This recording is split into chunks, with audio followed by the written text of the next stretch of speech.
Going on. It's your boy Mass Appeal. It's another Tuesday night. Not sure how this show was gonna go because I didn't really advertise it until 6:30 tonight because I'll be honest, I didn't even know if I was gonna go live tonight. I really wasn't have that energy. There's been some things going on, and basically I've been having to put all my energy into what I got going on right now. So I didn't know if I was gonna come on tonight, but it's another Tuesday. Y'all already know what we gotta do before we begin anything. We gotta give thanks to the Most High. Shouts out to everybody that's watching on Facebook. Shouts out to everybody that's watching on Instagram. Shouts out to all my people that's watching on Twitch. And most definitely, shouts out to everybody that's watching on YouTube. I appreciate everybody that subscribed to the page this week. The numbers are getting closer to 2,000 subscribers.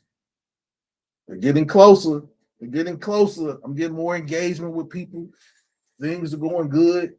We're talking about whatever tonight. But before you do anything, hit the like button, share this video out, and subscribe to the page if you haven't subscribed. And you already know this is another Adult Conversations with Moss. I had a great weekend. Oh my God. My week was good, but the weekend, I had a hell of a weekend. I'm gonna leave it at that for right now. But tonight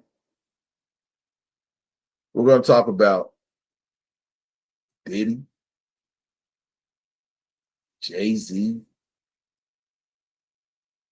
Beyonce, and all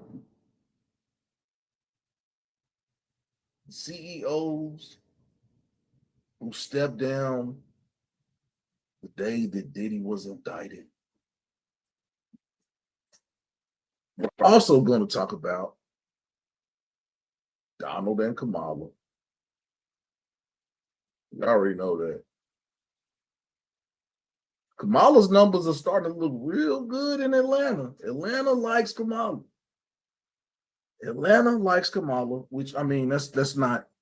Atlanta is a 100% Democratic stronghold for the Democratic Party. So that's not really surprising that she's leading in Atlanta. But something that they're really, really talking about. I mean, they're going to talk about anything that's good for Kamala right now. Before y'all say anything, don't try to hate on my Cowboys. It's always going to be Cowboys. Ain't nothing goes. It's always Cowboys. So before any of y'all say anything, whatever. We almost came back. I could talk about that, but I'm not. But y'all know that I talk about a current event before I really, really get into the show. And tonight's current event that I'm going to talk about is it kind of hits hard.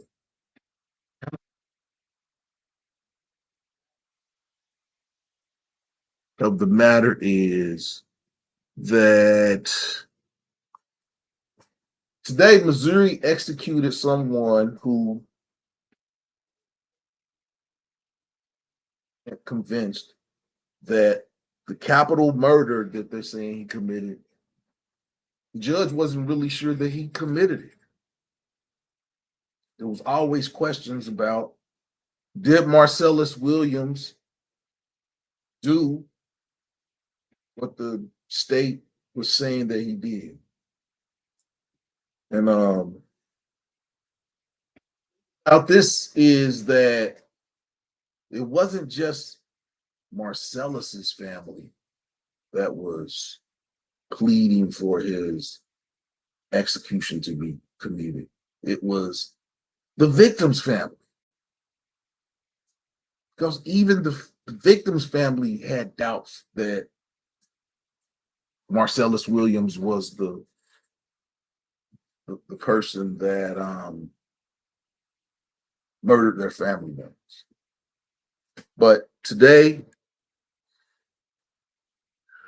at 6 p.m. Central Time, which was 7 p.m. Eastern Time, they executed 55-year-old Marcellus Williams. And it's not a long article.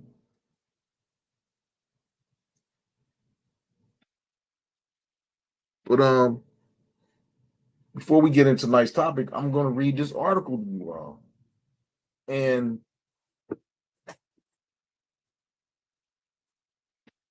we know the history of Black men as it relates to the judicial system in America. Of African.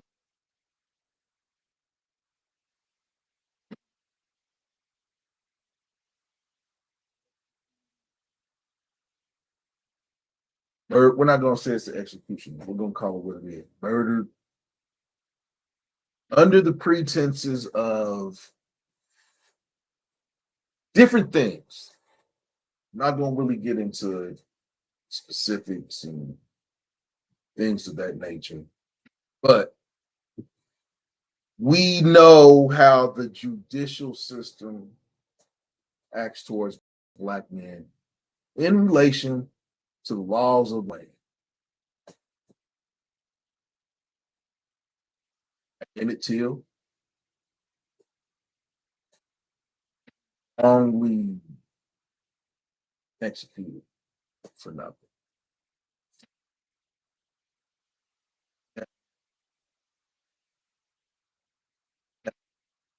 Murdered in his driveway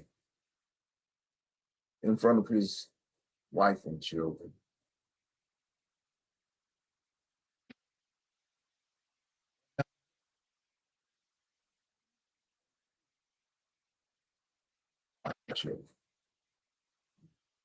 You have Martin Luther King, who was murdered in front of America.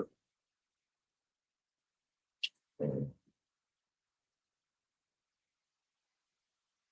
it's numerous. There's other people that I could bring up.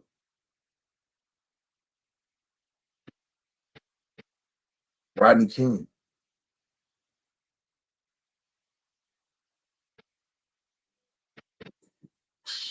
Forgive me, but his name, I shouldn't forget his name, but he was killed in Minnesota. So if the judge has doubts about the conviction and the family members have doubts about the conviction, and the victim's family has doubts about the conviction, seems like they would take another look at what happened, but they didn't. They didn't. They didn't. So I'm going to read this article, and this article comes from CNN. And basically says Marcellus Williams, whose murder conviction was questioned by a prosecutor, died by lethal injection Tuesday evening in Missouri after the U.S. Supreme Court denied his stay. 55-year-old was put to death around 6 p.m. Central Time at state prison in Bonne Terre.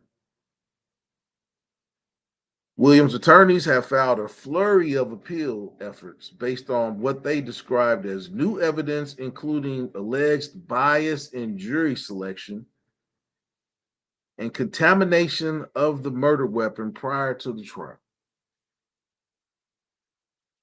The victim's family had asked the inmate be spared death.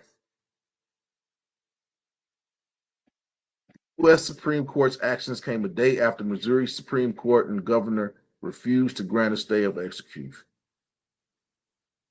The High Court offered no explanation for its decision, which is common for cases on its emergency docket. There were no noted dissents in two of Williams' appeals. In the third, Justices Sonia Sotomayor, Elena Kagan, and Ketanji Brown Jackson said they would have granted the request to pause the execution. Williams was convicted in 2001 of killing Felicia Gale, a former newspaper reporter found stabbed to death in her home in 1998. We hope this gives the family finality to a case that languished for decades, re-victimizing Miss Gale's family for decades. Governor Mike Parsons said in a statement read by Trevor Foley, director of Missouri Department of Corrections. No juror, no judge has ever found Williams' innocence claims to be credible. 2 decades of judicial proceedings and more than 15 judicial hearings upheld his guilty conviction. Thus, the order of execution has been carried out. Before the execution, one of Williams' attorneys, Tricia Rojo Bushnell, told CNN's Jake Tapper the state was prepared to kill an innocent man. They will do it even though the prosecutor doesn't want him to be executed. The jurors who sentence him to death don't want him executed, and the victims themselves don't want him to be executed. We have a system that values finality over fairness, and this is the result that we will get from that. It is news to all of us, and I think that it should be a shame to all of us that we have a system that will let a man be executed in spite of all of this. Really is not a system of justice, the attorney said. In a statement posted on X, the NAACP said Missouri lynched another innocent black man. Governor Parson had the responsibility to save this innocent life, and he did it. We will hold Governor Parson accountable. When DNA evidence proves innocence, capital punishment is not justice, it's murder.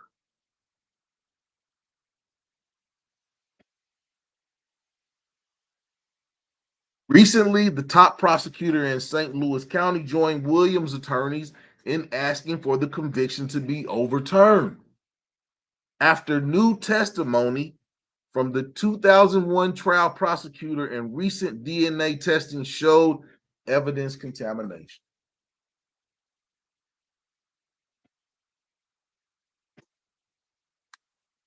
This case has highlighted the issue of potentially putting an innocent man to death. An inherent risk of capital punishment. At least 200 people sentenced to death since 1973 were later exonerated. And I guarantee you that I'm going to have to look those numbers up. If there's somebody that's in the chat that's watching, please look the numbers up of out of the 200 people that have been executed since 1973. Please look up and tell me what the numbers of them in terms of racial breakdown. Including 4 in Missouri, according to the Death Penalty Information Center. Williams' last moments. Williams' last statement witnessed on September 21st was, "All praise be to Allah in every situation." Williams was a devout Muslim, an imam for prisoners, and a poet, according to his legal team. Williams' last meal included chicken wings and tater tots, said Karen Pojman, spokesperson for the Missouri Department of Corrections. He had a final visit with Imam Jalahi Qasim from around 11 a.m. to 12:30 p.m. this afternoon. Around 4:50 p.m., the Department of Corrections received word that all petitions had been denied by the U.S. Supreme Court. And about an hour later, witnesses, including Williams' son and 2 of his attorneys, were moved into the viewing area of the prison, Pojman said at the news conference.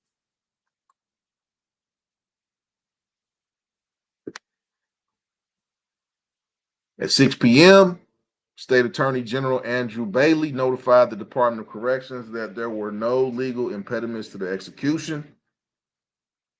The lethal injection was administered at 6:01 p.m. and Williams was pronounced dead at 6:10 p.m.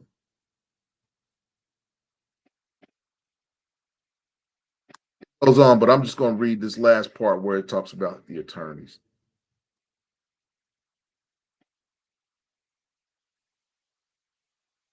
Williams lawyers and St. Louis County prosecuting attorney Wesley Bell filed a joint brief Saturday asking the Missouri Supreme Court to send the case back to a lower court for a more comprehensive hearing on Bell's January motion to vacate Williams' 2001 conviction and sentence. St. Louis Prosecuting Attorney's Office, which handled the case against Williams, argued in the motion that DNA testing of the knife used in the killing might suggest Williams was not Gale's killer. But that effort unraveled at a circuit court hearing last month after new DNA testing revealed the murder weapon had been mishandled prior to the 2001 trial, contaminating the evidence to exonerate Williams and complicating his quest to prove his innocence. Attorneys received a report indicating the DNA on the murder weapon belonged to an assistant prosecuting attorney and an investigator who had handled the murder weapon without gloves prior to the trial, state's judicial branch said. But Missouri's Attorney General's office said the new DNA findings released last month don't exonerate Williams. In this case, a new round of DNA testing proved the office was right all along. The knife in question had been handled by many actors, including law enforcement, since being found, Bailey said. In addition, one of DeVis's own experts previously testified he could not rule out the possibility that Williams' DNA was also on the knife. He could only testify to the fact that enough actors had handled the knife throughout the legal process that others' DNA was present. Other evidence that helped convict Williams remained intact, the Attorney General said. The victim's personal items were found in Williams' car after the murder. The witness testified that Williams had sold the victim's laptop to him. Williams confessed to his girlfriend and an inmate in the St. Louis County Jail. And Williams' girlfriend saw him dispose of the bloody gloves worn during the murder, the Attorney General's office said. Now, I'm going to stop right there. It goes into new testimony and things of that nature, but there's only two more sections, so I'll go ahead and read the last two sections.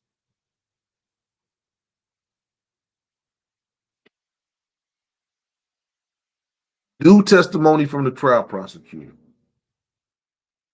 Williams' attorneys had asked the U.S. Supreme Court to stay the execution, citing newly discovered evidence from the trial prosecutor's testimony last month. During a motion to vacate hearing August 28th, prosecutor from Williams' 2001 trial admitted that he had struck a potential jury from the jury pool because, like Mr. Williams, the potential juror was Black. Williams' attorneys wrote in an emergency request for the U.S. Supreme Court to intervene. There was a racial component to this, Attorney Jonathan Pott said at a Missouri Supreme Court hearing Monday.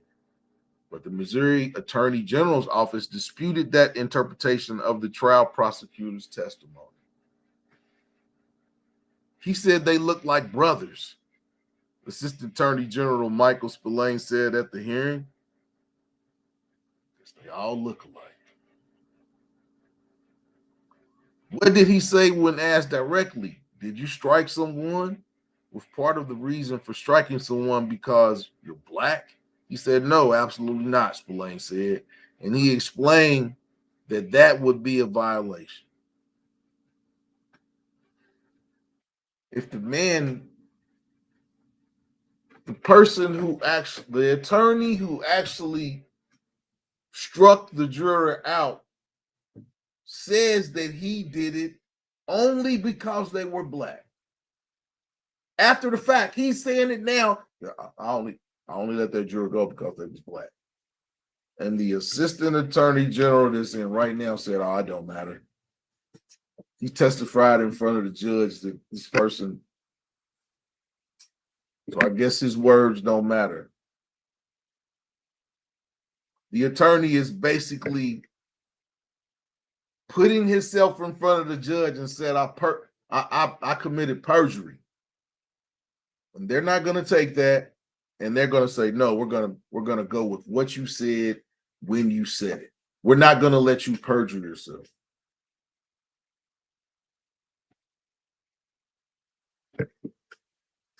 In the end, the Missouri Supreme Court unanimously decided not to halt Williams' execution because his team had failed to demonstrate by clear and convincing evidence Williams' actual innocence or constitutional error at original criminal trial that undermines the confidence in the judgment of the original criminal trial, the court's opinion read.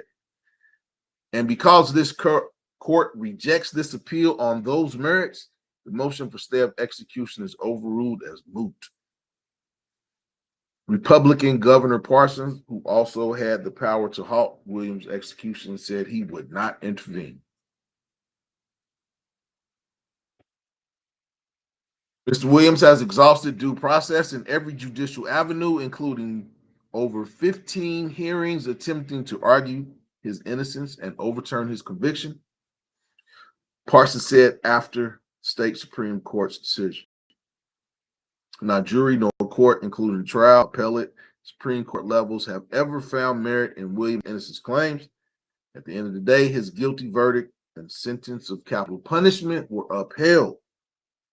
Nothing from the real facts of this case have led me to believe in Mr. Williams' innocence.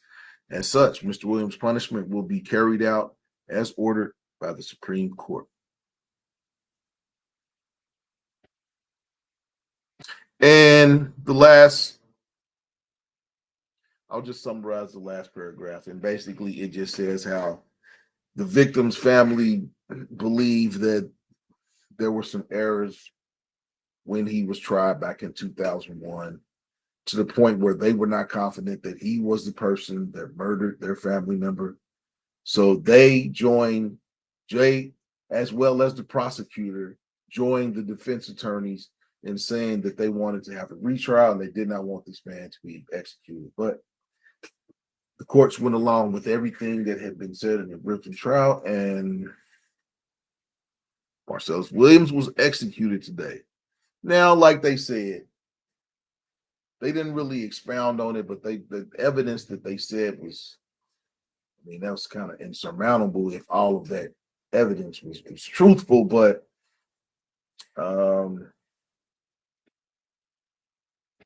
I can't say that I'm for capital punishment or against it. What do you all say? You know, that will be the first, that will be tonight's first poll. Should capital punishment be abolished? And this is, you know, I haven't even got into tonight's topic, but should capital punishment be abolished? If you're not 100% certain that a person did something, should you execute that person? What say so to chat? What say so the chat?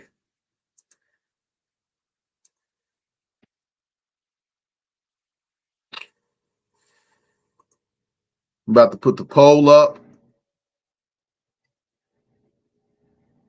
Everybody hit the like button. Share this video out. Subscribe to the page. Subscribe to the page.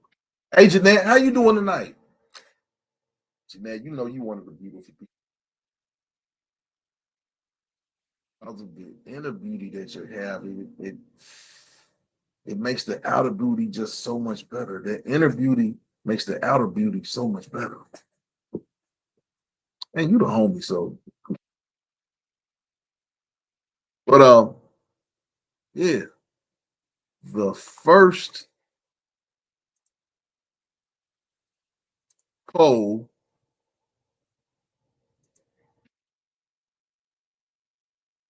believe in capital punishment.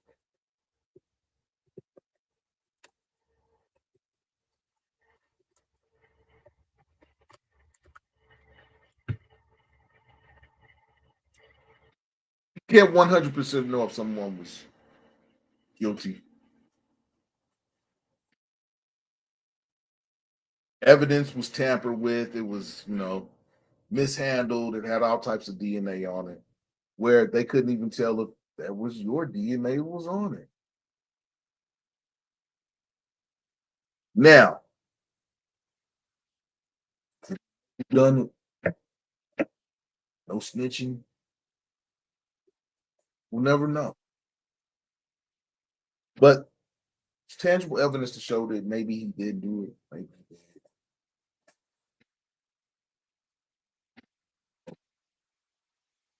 Marcellus Williams was executed. I'm going to leave that poll up for a few minutes, and we're going to go ahead and we're going to get into the topics that I have for you.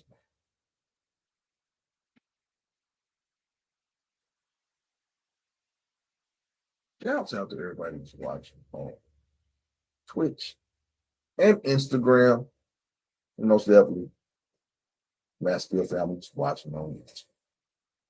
But how do y'all feel about that article that I just read? Y'all feel that even though the evidence was mishandled and they don't really know if those were really if they don't know if those were his fingerprints on the knife, can they really say he did it? Even if he might have had the bloody clothes, or maybe somebody gave him a car, maybe he was a fiend, he took the car. See, there's so much stuff that we don't know in terms of the actual evidence. Maybe I'll have to go back and look back to the original trial and see what really happened in terms of Marcellus Williams. But the questions about his guilty verdict that was passed on him, and we don't know. He was executed today in Missouri. There are questions about his innocence. And that's basically how it's going to go down. But like they said,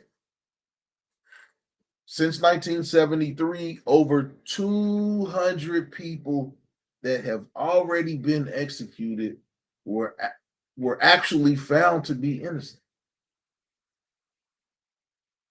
Actually found to be innocent. So we know that there are mistakes made. We know that there are mistakes made. But things happen. But let's segue into, we're gonna stay on the court system. We're gonna talk about Diddy now. Whoa.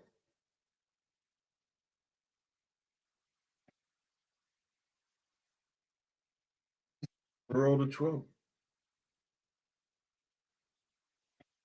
Diddy's in a world of trouble. Because there are credible rumors that came out today that Diddy was offered a plea deal by the federal government to serve 1 year. But in order to have the ability to serve that 1 year, he'll have to snitch on everybody that's on those tapes. Everybody. You can get a 1 year plea deal if you snitch on everybody that's on those tapes that we have for the last 10 years. We want to know exactly who all the actors were at your freak offs.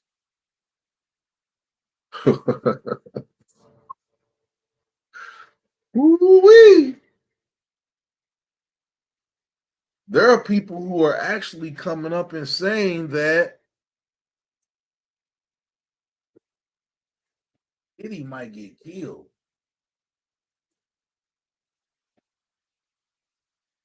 E.L. Hughley came out and said that E.L. Hughley, as well as Eddie Griffin, as well as Stephen A. Smith, have come out and have said that Diddy's life may be in danger.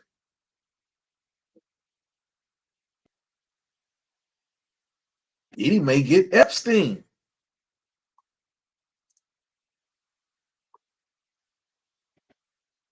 Diddy may get Epstein.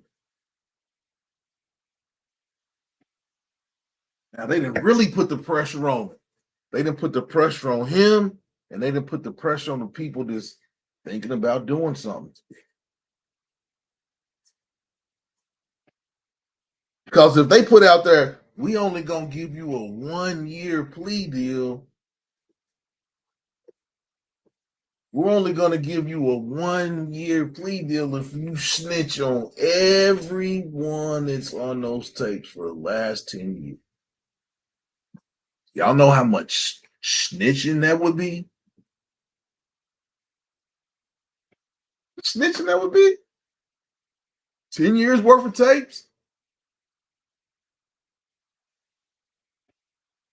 That's a lot of people that will want Diddy dead. Because there's already people that's scared about the situations they're going to be seeing that they were in. And then you had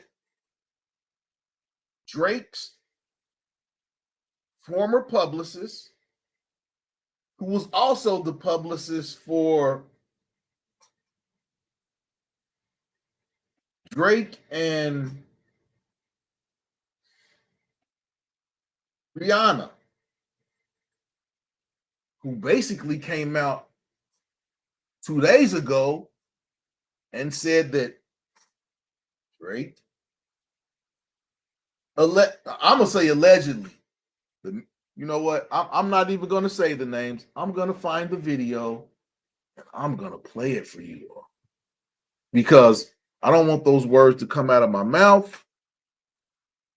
But if you haven't heard what Drake and Rihanna's former publicist said,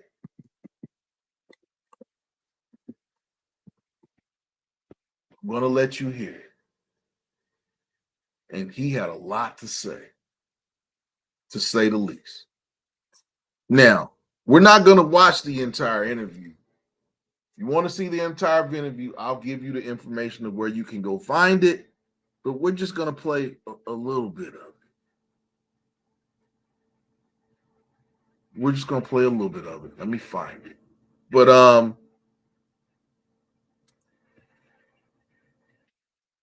I don't want to say it.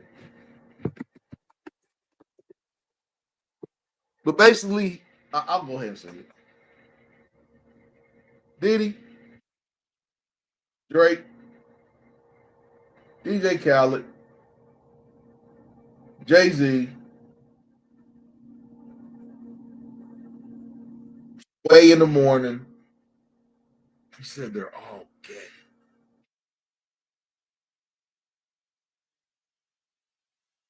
He didn't say allegedly. He said I would say allegedly if it was alleged. I didn't know. But he said I saw them. But I'm gonna, and this guy has received death threats.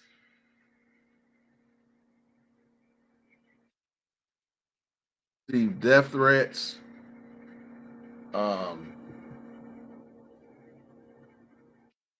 They said he was thrown in the trunk of a car.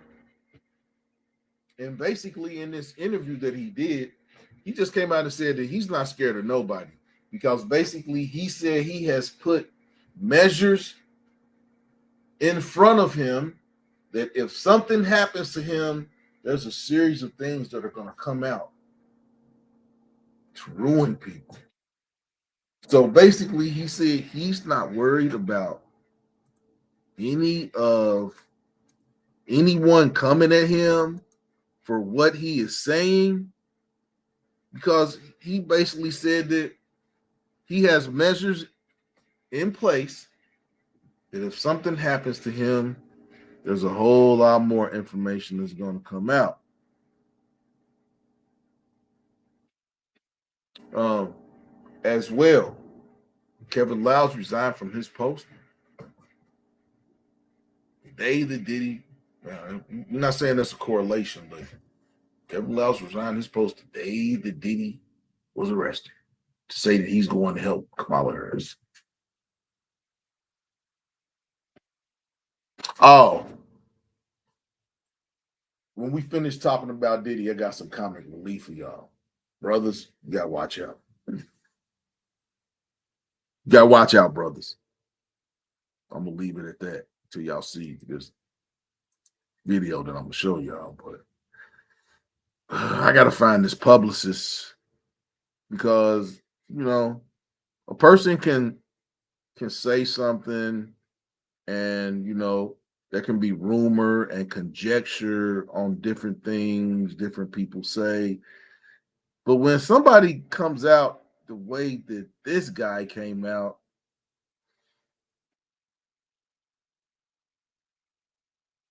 some stuff is a little bit more credible than other stuff. But how y'all feel about how do you all feel it? Is Diddy getting railroaded?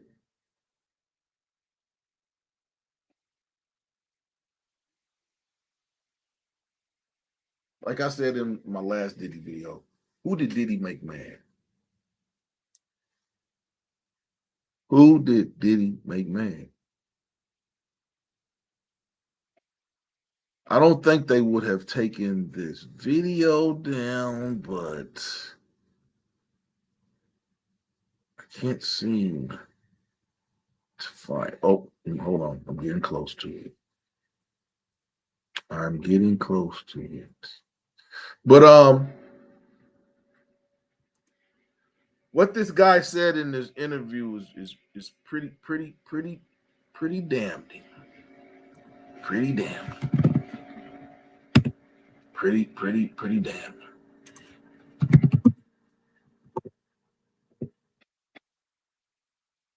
I'm just gonna go to the original page.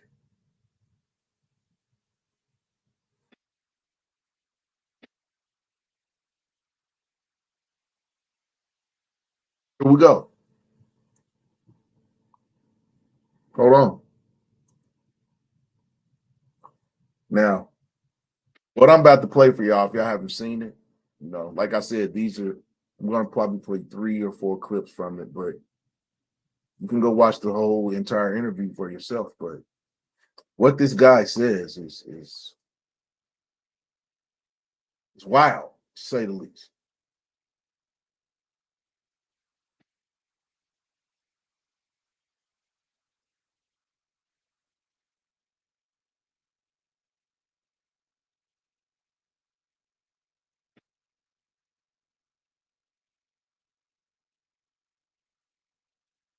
Jay-Z, I want to actually ask you a question about Jay-Z. Mhm. You said in that interview with Jaguar Wright and Real Life Productions, you stated that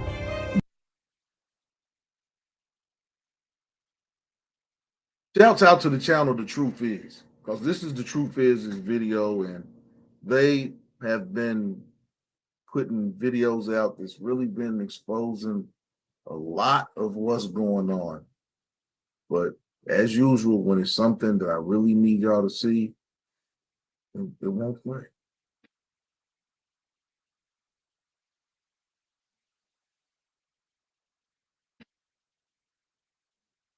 I've looked at this video.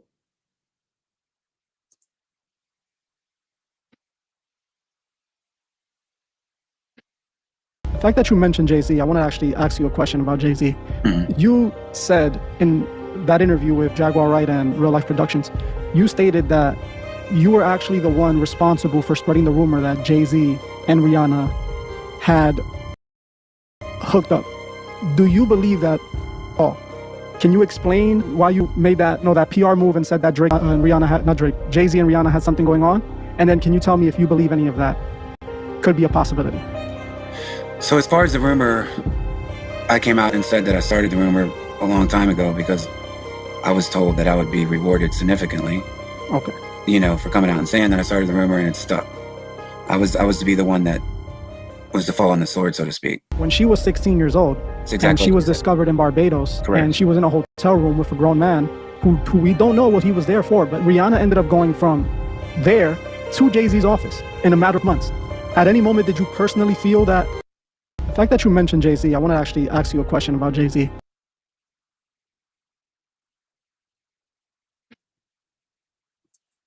Now, this is the one I'm trying to get to play. Type of lifestyle, not directly, maybe indirectly, maybe invited to certain situations where you felt uncomfortable, you felt that things were off. If you haven't checked that page, go check them out. Yeah. Can for you? Sure. And I would say with what I do know for a fact, not alleged, but DJ Khaled is bisexual, and Jay-Z has also participated in bisexual activities. Would you want to say allegedly for your safety? There's no, I would say allegedly, if it was allegedly. DJ Khaled 100% has been involved.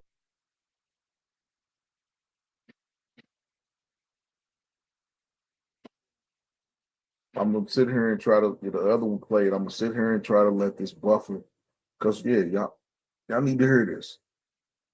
These are people that are on the inside, and because of whatever is, intestinal fortitude that they have, that they are basically coming out and exposing people. Why? We don't know. We don't know.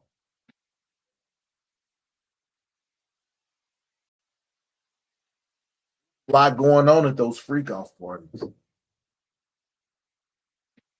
I could talk about 1,000 bottles of 1,000 bottles of lube and Vaseline and baby oil. You can, we can talk about all that stuff, but I mean, okay, he had a lot of lube. He had a lot of lube. I don't know other than to say he had a lot of. It sounds crazy. It's funny and it sounds crazy, but I mean, in the bigger scheme of things,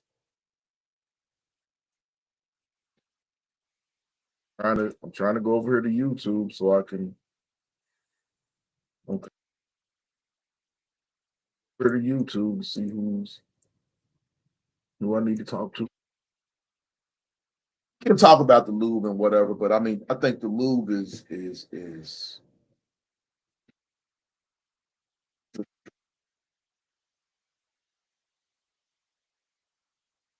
to say that they have over 300 subpoenas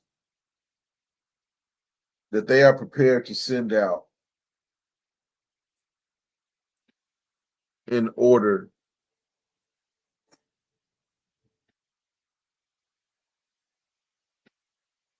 a lot of that's a lot of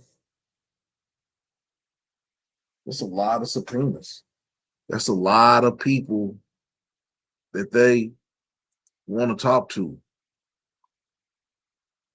No matter how you look at it, that's a lot of individuals trying to reach out to convict this man. But the thing about it is this is what makes me think that this is like some type of distraction. is because they had all these theatrics. They had all these theatrics in the arrest. They put his sons in handcuffs. They put everybody in handcuffs. And they said all this stuff and they put all this information out to embarrass him, to belittle him. They got people questioning his sexuality. We don't really know, but there's so much information out here. You got people questioning sexuality. This is looking like a ritual. It's looking like a humiliation ritual. Because you do all that stuff, and then there's rumors that offer a plea deal, offered him a plea deal of 1 year if he testifies against everyone. If he testifies against everyone. And we know Diddy came up in the no snitching. All of us. We came up in the no snitching culture, supposedly. No snitching. So is Diddy gonna snitch? Because there have been lawyers that said that he's facing multiple life sentences. So if they're telling you that you have a possibility of getting multiple life sentences, are you going to accept the plea deal? Snitch on everybody and be out in a year?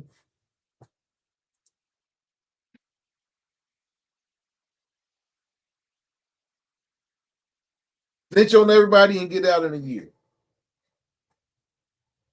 Don't snitch on nobody and get multiple life sentences.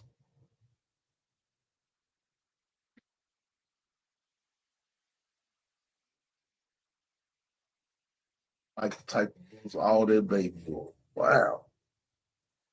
There's people coming out saying that they was squirting all their baby oil into a bathtub.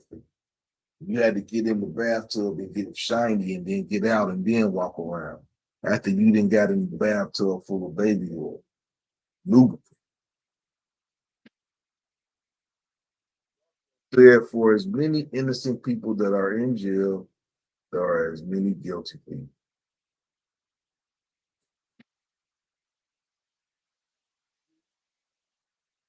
Truth.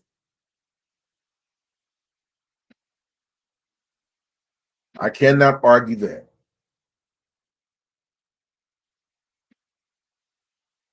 I cannot argue that. For as many innocent people that are in jail, there are as many guilty people. Yeah, it's a lot of guilty actors out here. A lot. So yeah, it's a lot of bad actors out here. A lot of bad actors.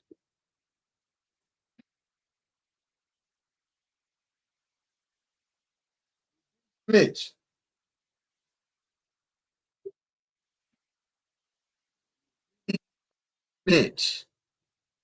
That is the next poll. This poll got 4 votes and this 50. There's 2 people capital punishment and there's 2 people that don't believe in it. Sure which side all these years sometimes I'm for capital punishment, sometimes I'm not for it.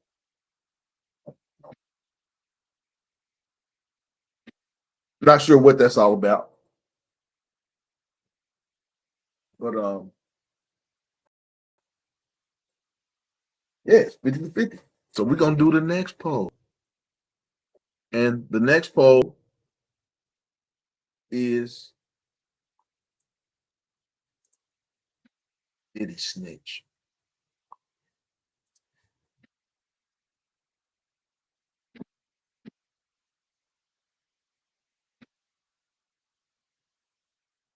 Did he snitch? Will snitch and be a pariah for the rest of his life? But he'll be alive. He'll be alive. You have to be in jail for a year. Did he snitch? Or should he take it all to the She can take it to the grave.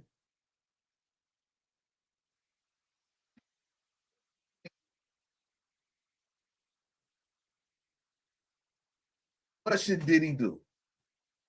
Snitch? Come on now. I'm not even talking to me tonight. Come on now. Pontoon Jody. We got Pontoon. We got my girl Pontoon Jody in the house tonight. She caught some fish last week. Y'all need to go check out Pontoon Jody's page. That's the family. Check out Pontoon Jody's page. She's a fisherman woman. She lives in Tennessee. She goes fishing every Friday night. She has a fishing contest. If you got a boat and you go out fishing, hit Pontoon Jody up and join their fishing challenge that they have every Friday night. Join their fishing challenge. Hey, Pontoon Jody, we're gonna be talking about relationships in a little bit. And I need an update. We're gonna talk about relationships a little bit. Can't leave, Pontoon Jody. I need an update. So Jeanette says celebrities talk around a lot of people, their hairdressers, stylists, caretakers, people, whatever you do in Vegas stays in Vegas. You gotta be. I mean, you can't be too private if Diddy got you on camera. So it's beyond that. It's beyond that. Like I said, go check out Pontoon Jody's page. Hit the like button too. And go over and hit Jody's like button too. Subscribe to her page. Subscribe to my page. Share the video. I'm great. I'm glad. If you're doing awesome, then I know you got an update for me. I know you got an update, and you know what I'm talking about.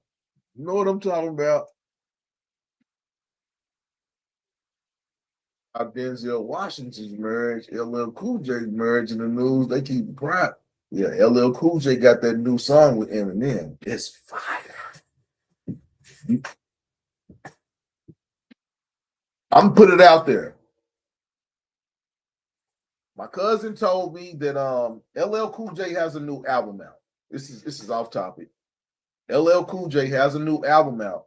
And my little cousin, we always talk about music. He hit me up the other day and he said, LL Cool J got a new album out. It's the album of the year. I said, LL putting the album of the year out. And my cousin said, yeah, it's the album. I think. He said it's nice. Like, man, LL's almost 60. LL might be 60 years old. Face real tight still, but that nigga that has some surgeries. But yeah. I heard this song with him and Eminem. I'm gonna have to go listen to LL's whole album. I'm gonna have to turn on the Amazon Music tonight after the podcast and listen to LL's new album, because that song that he got with Eminem, Murder Graham Do, ooh-wee. That song banger. Exactly, Pontoon Jody. You know I need that update. Pontoon Jody. The song was nice. But Jay-Z, as we go along in the conversation, Jay-Z hold up. And Beyonce. But we'll talk about Beyonce in a minute. We're going to talk about Jay. So, as you heard Rihanna and Drake's publicist say,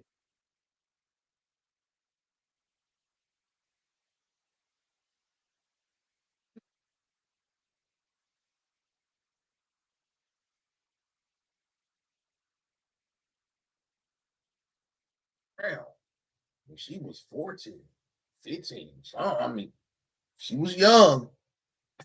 She wasn't 16 years old when that song Ain't No. But and then you gotta watch the interview. Because basically he talks about how Jay-Z was 30 years old when ain't no brother like the one, ain't no ninja like the one I got. He was 30 years old when they came out. And Foxy Brown was like 15, 14 years old. But the content that they were rapping about, a 30-something-year-old man shouldn't have been rapping with a 13, 14-year-old girl about their content. Right, or am I wrong?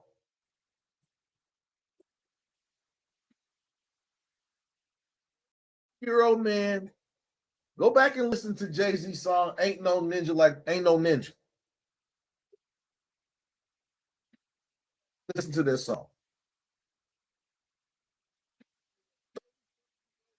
Man be rapping with a 15-year-old girl like that? LL's 56 years old rapping. And him and Eminem. Hey man, that Herb Murdergram dude. Just go to YouTube, look up just put LL Cool J Eminem. That song is tight. Right. Hey man, us men in the 50s, yeah, we still doing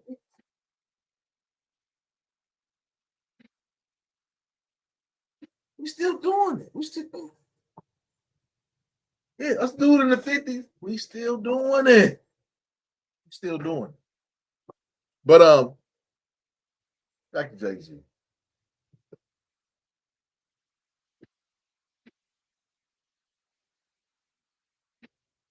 Had physical relations with Brown and Rihanna. And that ain't even the juicy part. Then there's some lady named Claudia. I can't think of her last name. But she was Jay-Z. It was known that she was Jay-Z's mistress when he was married to Beyonce.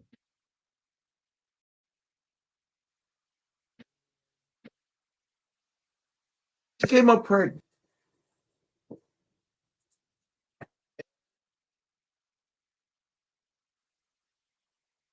Allegedly.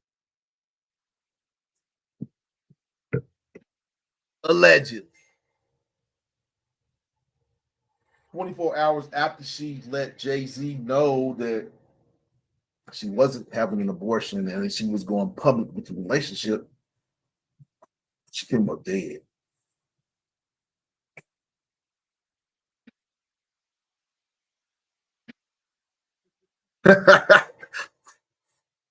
%. Everybody said Diddy will snitch. I got 3 votes. 100% Diddy will snitch. So Diddy not gonna take it on the chin and stay in jail for life. He gonna snitch and get the 1 year. Well, if he snitched, go listen to Diddy's music if he snitches. Will Diddy be safe if he snitches? Will Diddy make it a year in jail if he snitches? That's a lot of questions. A lot of questions.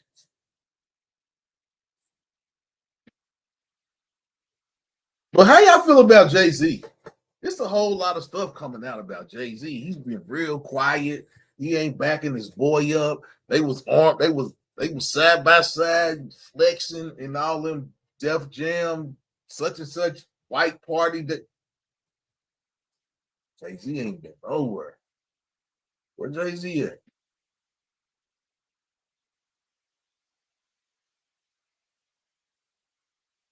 Spiderweb,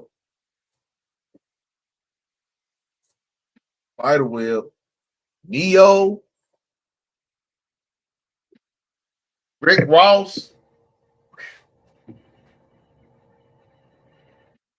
They next right now.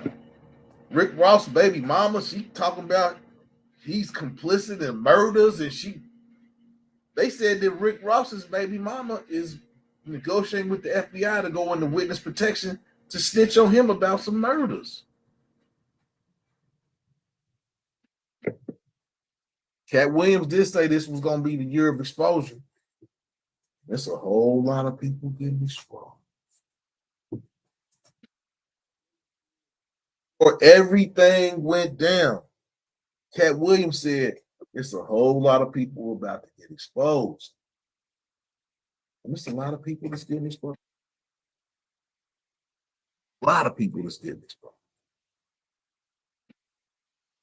Watching on Facebook, but I'm about to cut. I let it roll, but I'm about to cut Facebook off. I'm about to cut Instagram off. So come over here to YouTube and join the conversation. Y'all ain't saying. Y'all looking, but y'all ain't talking. So come over to YouTube. Hit the like button. Share this video out. Subscribe to the page. So what y'all think about? I mean, what y'all think? Hip hop, will hip hop be the same if Diddy snitches? If Diddy, when you look at people, I mean, all this stuff that's coming out, do you look at Rick Ross the same? Do you look at Jay-Z the same? Then the baby said he was at a Diddy party and they sent Beyonce over there to try to get him the party. He said he left. He said he left. If Beyonce approach you, talk about, we have a freak off. You leaving?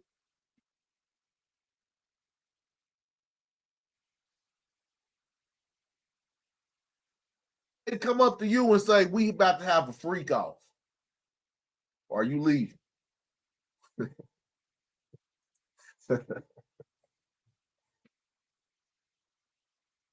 Y'all gonna lie and say y'all leaving. But if Beyonce come up to a lot, even though somebody said Beyonce breath stink, but Beyonce come up to y'all at the Diddy party and say it's about to be a freak off. Are you leaving?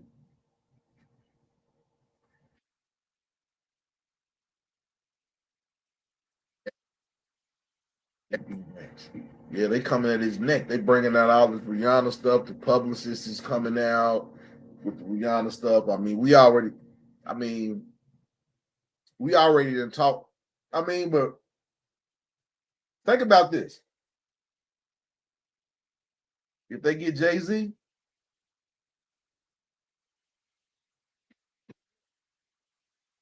there's a whole bunch of rappers rapping about messing with Chick 17. It's a couple of rappers got a song. It's more than a couple of rappers got a song 17. KRS-One got a song called 17. About 7. T 17.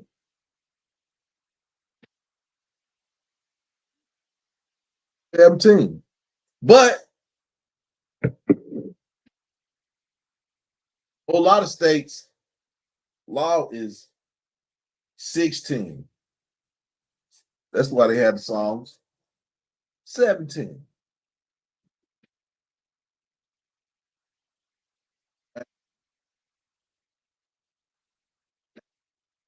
Song got called 16.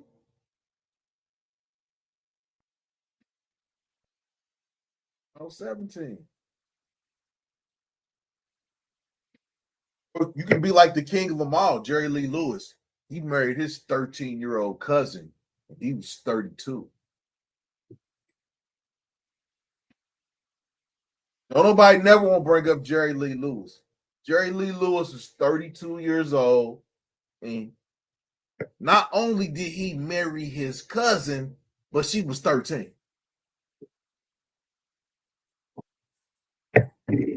And it ain't a legend.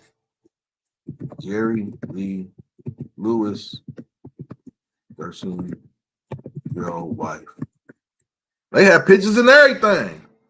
Jerry Lee, hold on, man. That's not what I put. Where the picture at?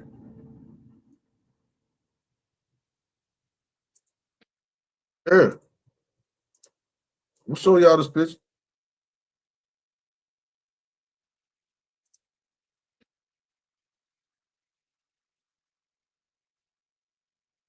This, I wanted the picture. I don't want to know what she said at 87 years old. She was 13 years old, y'all. 13. Talk about something wild. They said it was his career was ruined by a 13-year-old. No, he ruined his own career. I'm gonna show y'all this picture. Show y'all this picture. How wild it was back in the day.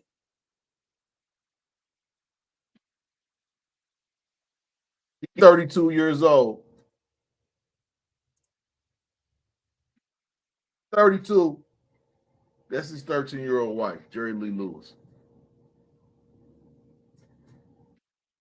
King of them all. He the king of all the PD files. I gotta start talking YouTube language.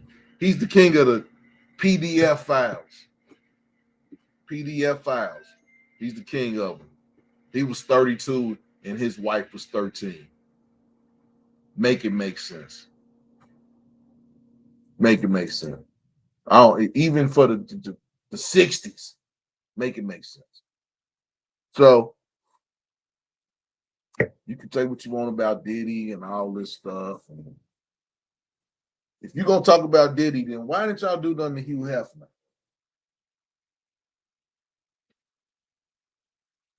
Why didn't they do nothing to Hugh Hefner? Come on now.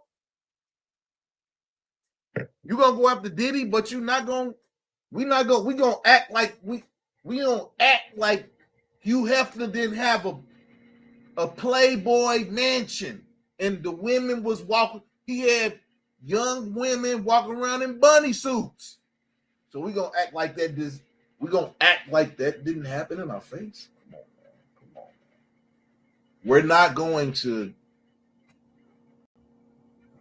gonna paint Diddy as a devil and not act like there were actors before him who taught Diddy.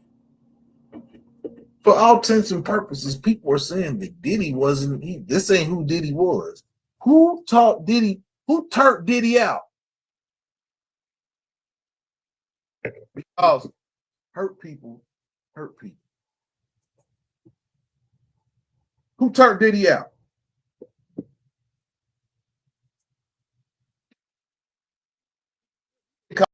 Calling everybody out. He called Diddy a gay painter 6 months ago, and now it comes out that Diddy has some nefarious activities. Whatever's done in the dark comes to light. I wish I had a flashlight to put under my chin like Vincent Price on Friday nights, because it's a horror show for a lot of these. It's a horror show for a lot of these imposters. It's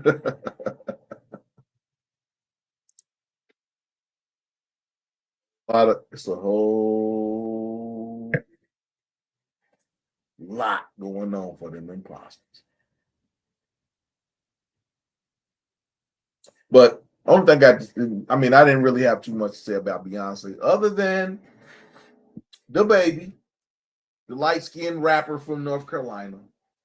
The brown, dark-skinned rapper from North Carolina came out and basically said that he was approached at the Diddy Freak-Off party by Beyonce. And he said it surprised him because she came up like, I'm Beyonce. And he was looking at her like, I know. It was funny how he explained it, because he said he was sitting down on the couch at the Diddy party and people was leaving. And he didn't tell everybody that he was in the room with, but he said he was sitting, the party was over with. They was chilling, after party, whatever. Whoop, whoop, whoop. And he said Beyonce walked up to him and was like, oh, hey, how you doing? I'm Beyonce. He said he looked at her and was like, I know you, Beyonce. He's like, I'm the baby. She was like, I know you. And then he said the conversation, and he said it was just weird. He was like, why would Beyonce be walking up to me saying I'm Beyonce? He's looking like, fuck, I know who you are. And that's why I said, Beyonce come up to you in the freak off, you gonna say no? You gonna leave? Beyonce come up to a whole lot of y'all would have been on them tapes. gallivanting around naked. Whole lot of y'all.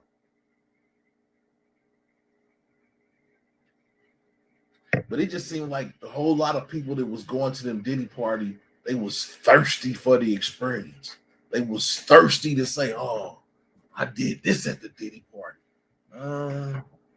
You don't go to the mansion party and act like you're at home.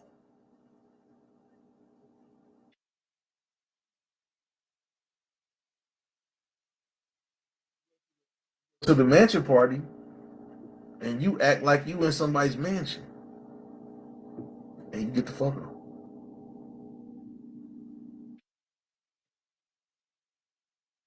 Don't ask me how I know. Just know I know. I've been to a few mansion parties in my time. But shit, they talk about it, I'm gonna talk about it. I ain't on nobody's tape.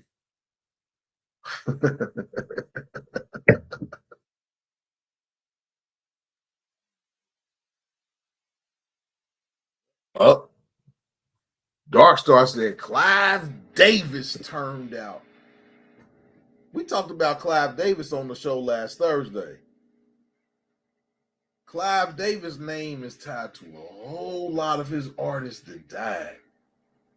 And I can't remember everybody was on their list, but I know 3 prominent people that was on their list. Whitney Houston, Jimi Hendrix, Janis Joplin. And it's like 4 or 5 more names that's on their list of artists that were under Clive Davis that died or dead under nefarious circumstances, suicides and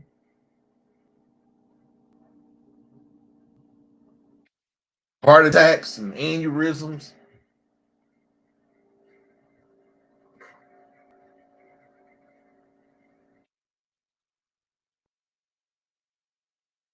They did his neck. Snitch on everybody, if we're gonna bring the rest, and they ain't even brought Kim Porter up. I want to see what they trying to hurry up and give Diddy that. They trying to hurry up and give Diddy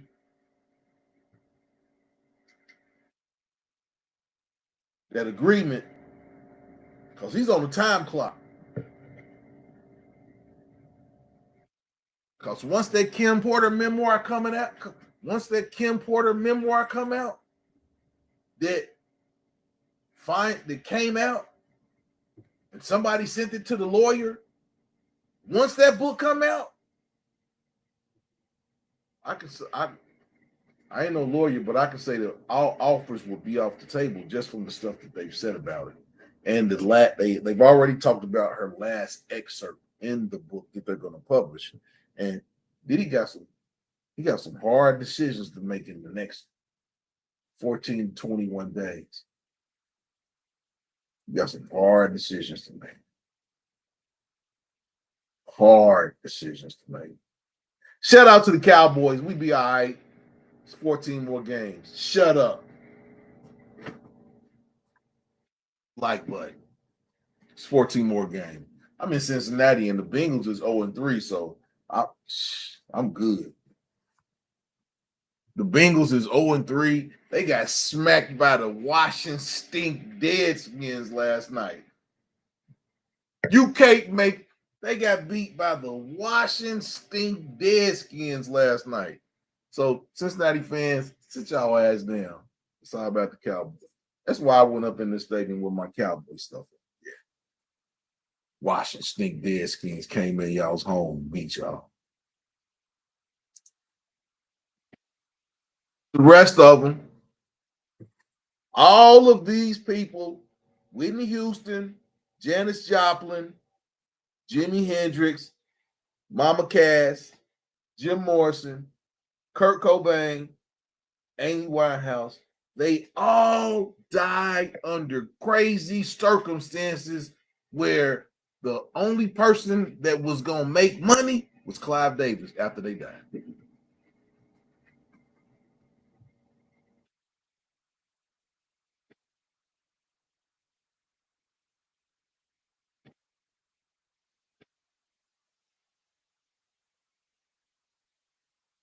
That's 7 people. That's 7 people that Clive Davis has made more money off of them dead. He's made money off of them longer when they were dead than they were alive on this earth. 7 people that were #1 artists.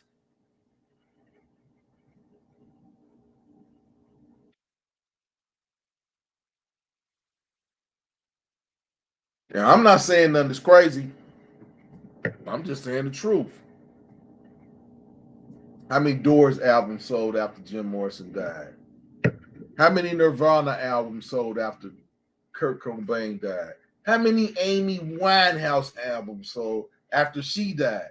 How many Jimi Hendrix albums sold after he died? He's been on the cover of every fucking every magazine known to American publication since he died. We already know about the royalties. And then not even Whitney Houston, but then the person that was the sole heir to Whitney Houston's estate died.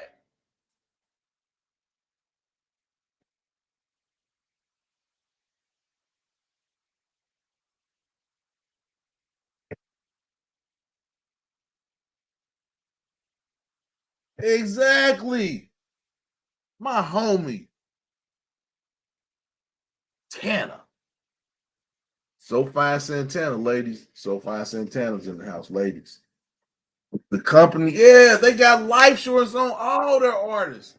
Oh, I don't even want to talk about Young Dolph's case that's on TV. Those had to be the stupidest young guys ever. They were supposed to get paid $100,000 to kill Dolph, and they got $800, and they both got shot. Now the one guy's going to jail for life, and the one guy's telling it all, and he's telling it all because they only gave him $800 for killing a mega superstar. So he's snitching on everybody, and they'll probably put him in witness protection. He'll be gone, but yeah. Dumbest criminals ever. The guy was riding around with the same clothes, the same underwear for 3 days. They got him in 3 different locations with the same outfit, the same hat, the same dirty ass underwear on. He had the same dirty ass underwear on when he killed Young Dolph that he had on 2 days early. So, yeah. Dumbest criminals ever. Dumbest criminals ever. But back to what we talking about, Jay-Z, Beyonce. Yeah, man. Oh, hey, man. Hey. I forgot all of Tanner. I forgot. Hey, man. Jerry, hold on, man. Jerry Jones. I'm going to play it for you ladies. Jerry Jones and your boy. Jerry Jones and Jamie Foxx. Jamie Foxx. Wait till y'all hear this video. Oh my gosh. Jerry Jones wild as hell. He might have been drunk though. He might have been drunk. Oh, Jerry, he might have been drunk.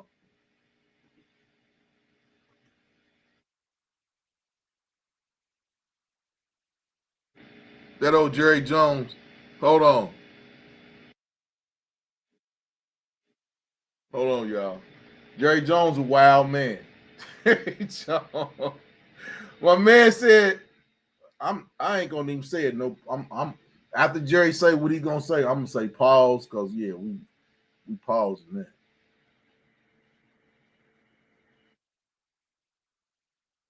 You ready, y'all?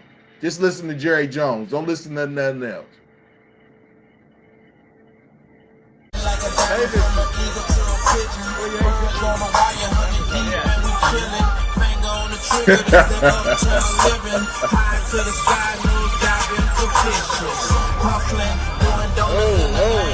That's Jamie Foxx. Hey, my man Jerry Jones, man. That's pretty good right there. He showed balance. 5'9.5", 210. 5'9", 210. 5'9", 210. Okay. 9 and 3-inch head. 9 and 3-inch hands. 8.5-inch dick.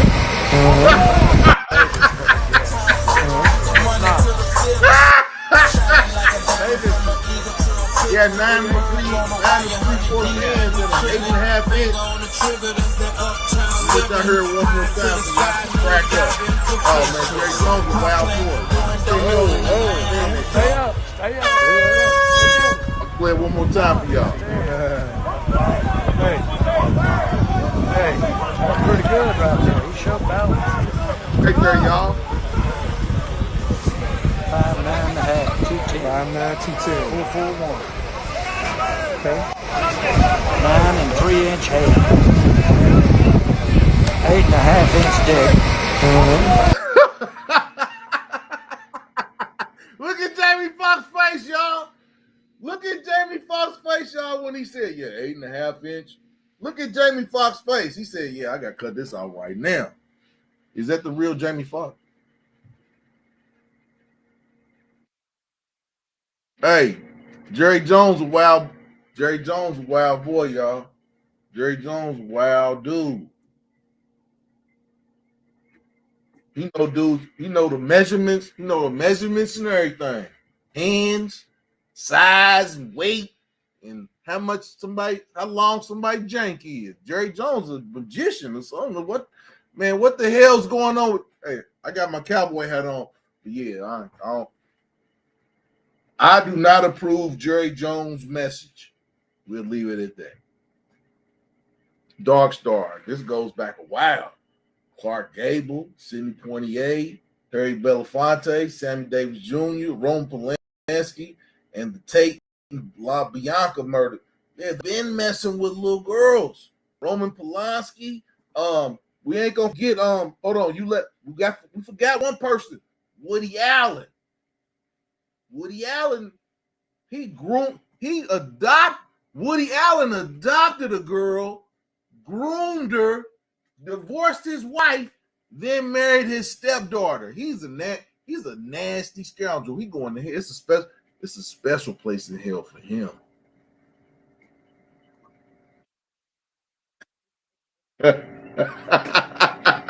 Jerry Jones a wild dude.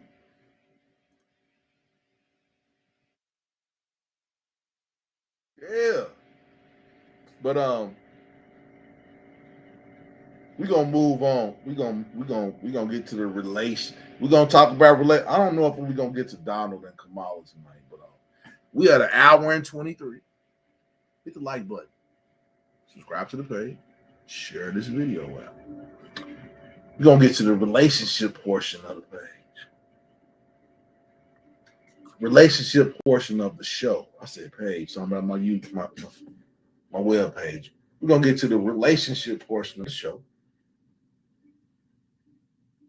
And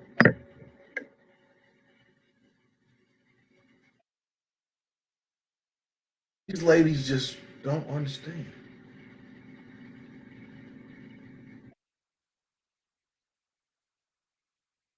I was having a conversation. I've been in Cincinnati for 2 years. I done met some women, some real nice women. I'm not throwing no shade. I've been in Cincinnati for 2 years. I done met some nice women, come from nice families. But something just wasn't right. And I did a whole lot of thinking.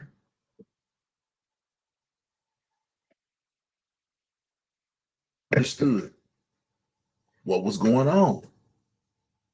Because I'm coming from the East Coast, Washington, D.C., NYC, the East Coast.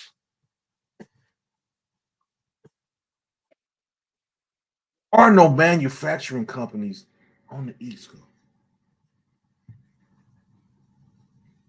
80% of the women on the East Coast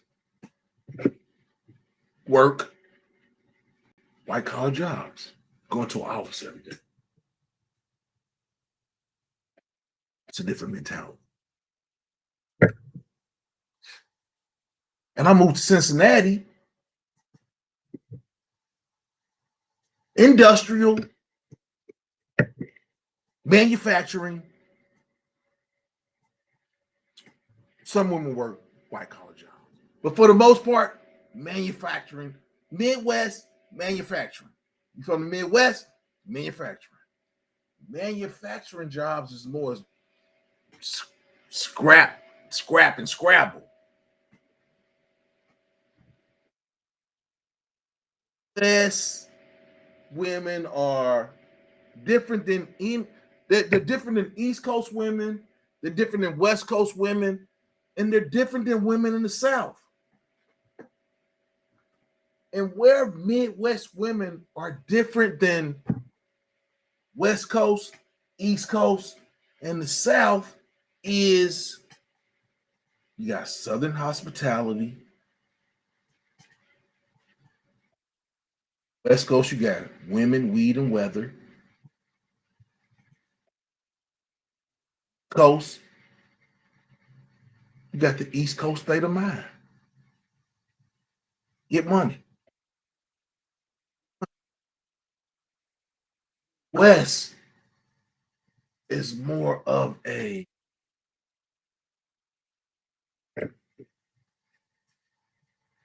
shove, push, and pull. It's how Midwest women are. They tough.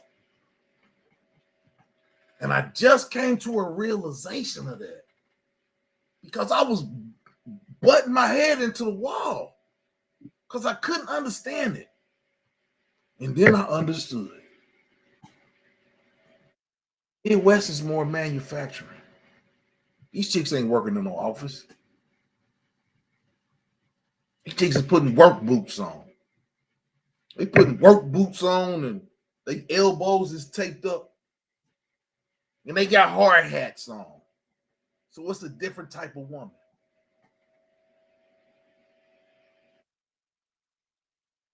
I met a woman last week.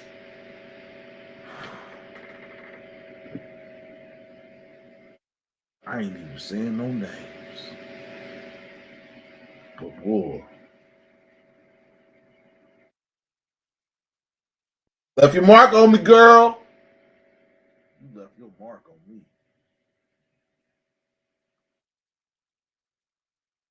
I met a diamond.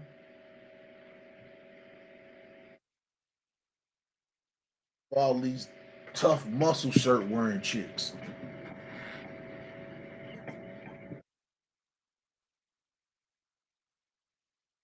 I'm happy for it. I deserve that. I deserve. Everybody deserves to meet somebody that's on what they own. Everybody deserves that. Now, ain't nothing wrong with dating and meeting people. Because my great grandmother told me, date them all till you find the one you want.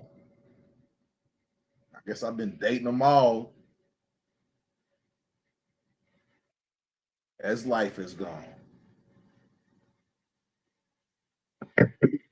But I've been doing a lot of reading, a whole lot of reflecting.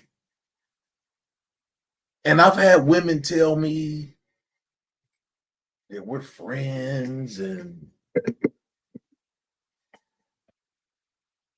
that shit women tell suckers.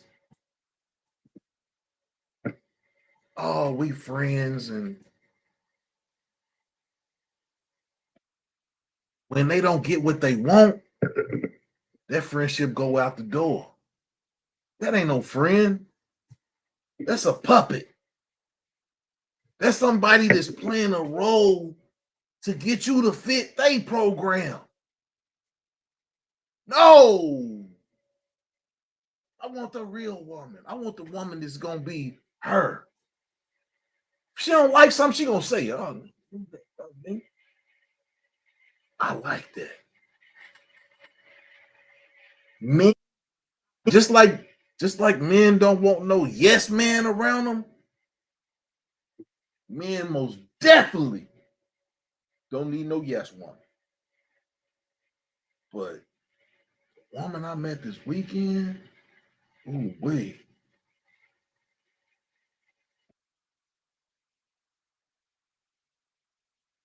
I ain't been in, like I told her, I ain't like nobody in 2 years. Not like this. And I ain't even know her but a week. But if you know, you know. And I know. I'm a real Jew. I'm a real good judge of character.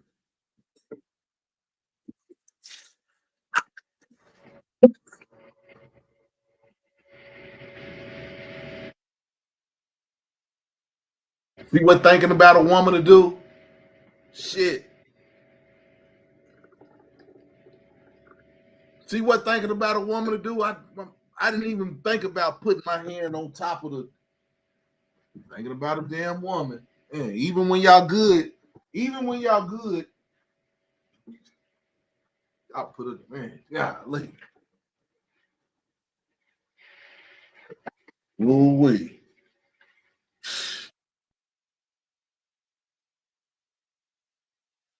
And when you meet somebody and they make you feel like that, you gotta let them know. You gotta let them know.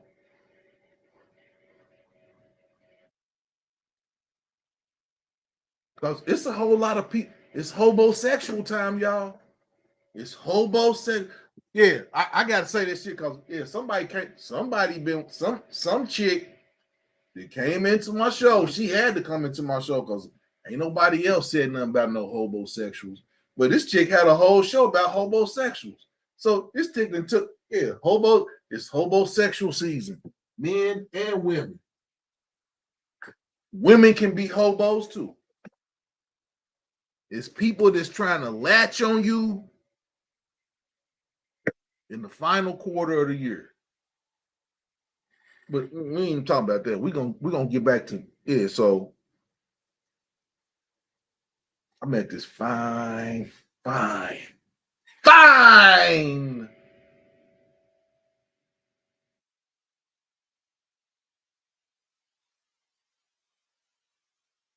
went out on a date Saturday. You know, a date might be 2 hours, 3 hours at the most. No.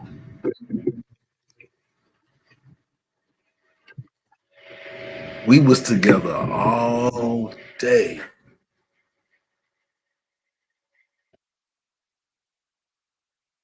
Lovely. Conversation was good. Y'all know me. I can be real sexual at times. I can be real sexual. But that was so far in the back burner. Now, she don't know this, but she did get, yeah. She did get my blood to moving. She said something one time, and my blood was like, what she say? What she say? And I had to be like, hey, chill out. Chill out. Keep your composure.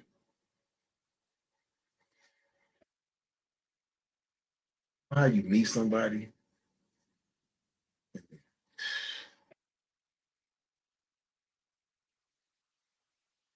Tanner, I was out there, motherfucker. I apologize. No cursing, no cursing. I apologize. I was out there holding hands and kicking cans, Tanner. Tanner, I was out that bad boy holding hands and kicking cans, and I was happy. Tanner, you know me. Tanner, you know me. You know me, Tanner. I was just joking on you about 4 months ago about you was holding hands and kicking cans. But I was holding hands and kicking cans, and I was like a kid in a candy store, damn it. Ooh, wee. Yeah. Oh, Jeanette, you know, now Jeanette, you know we go back to high school. You know, we go back to high school. So you remember when I ain't had no hair on my face and I was a little skinny dude? She had me blushing. I don't be blushing. She had me blushing. Hey, So Fine Santana, holding hands and kicking cans. I was holding hands and kicking cans, and I was happy for doing it. I was happy. And then I ran into one of my homeboys. He said, hey, don't walk past. My frat brother, like, hey, don't walk past me with you holding hands and kicking cans. And come on over here. My frat brother. So then I had to introduce her to my frat brother. And he talked to me for about 10 minutes because he gonna make sure that I introduce her. But then he introduced me to it. I'm so transfixed on my friend. He talking to me, and I'm looking at her. He talking to me, I'm looking at her. He talking to me, I'm looking at her. And he said something about his wife. I'm looking at her. And I turned around and his wife walked up. And I said, hey, mama, what my homeboy, I ain't putting him out there. I was like, hey, what? That's his wife. He told me about the father. So I just threw the father out my head and I'm thinking mama. So I said, hey, mama, such and such. And then that was his wife. But that's the kind of loop that my friend had me in. And then she had this dress on. Feet look good.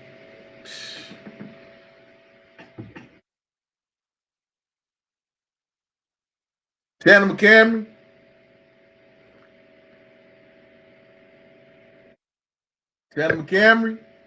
You know I'm always keep it real. I can fool a whole lot of people, but I can't fool you. But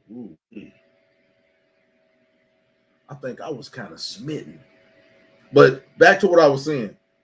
I went on like a 8-hour date.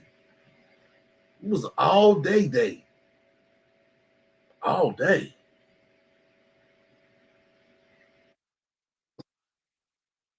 Walking. We was both sweaty, but it didn't even matter. It was real good company. And you know, they say, oh man, after you go out with her, man, don't hit her for a couple. No. I want to talk to this woman every day. To this woman every day. It ain't fun out here. It's not fun out here. So when you meet somebody, you go for it. And I'm saying that because y'all know me, the Mass Appeal family. Y'all know me. Y'all know me. Ain't no reason, but yeah, I had a real good weekend. I woke up Sunday morning with a smile on my face. And my blood was moving too. My blood was moving. I woke up. My blood was moving. I said, oh, yeah, it was a good weekend.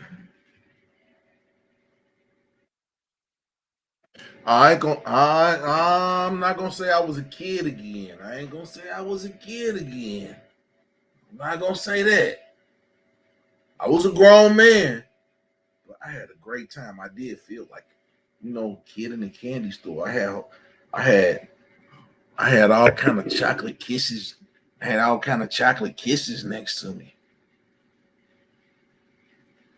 Ooh, I felt like Andre 3000. Ooh, ice cold. Ooh, I just wanted to fall asleep in the hair.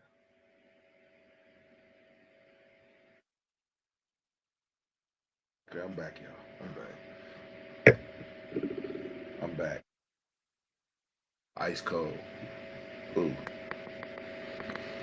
When you meet somebody and the communication is just natural, it's just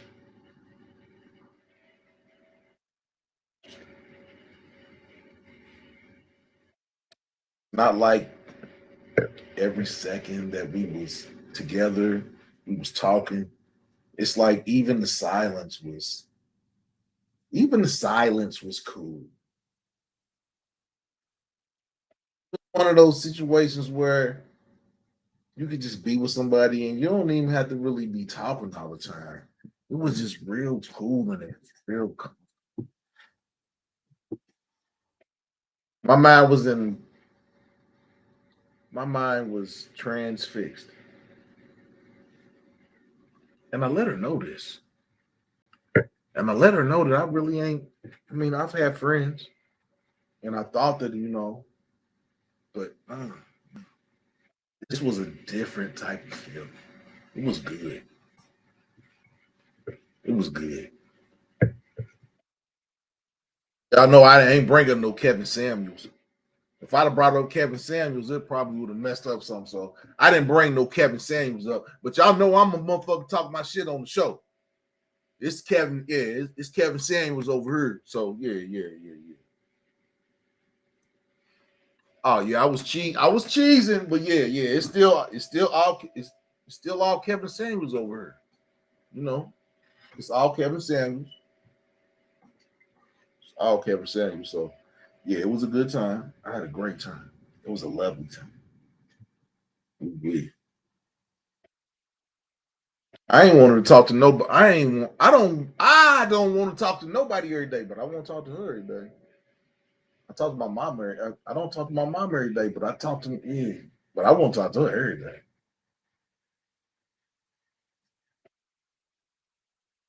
Ooh wee! Like I said, I was on Andre 3000. Ice cold. Ooh! I just want to lay in the hair all day. I just want to hold her. Ooh. Okay, I'm back. And that ice cold, that wasn't no motherfucking 06, nigga. It's just, you already know what it is. It's the noose over here. Ice cold was from Andre 3000. The love below.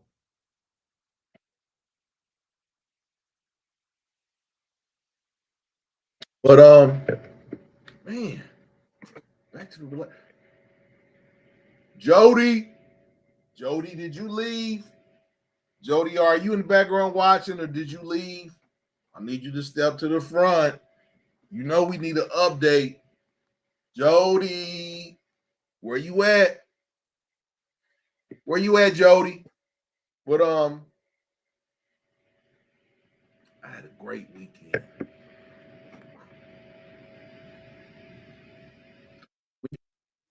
Relationship for 2 years and you've been dating and you think that you go out on some dates and you meet people and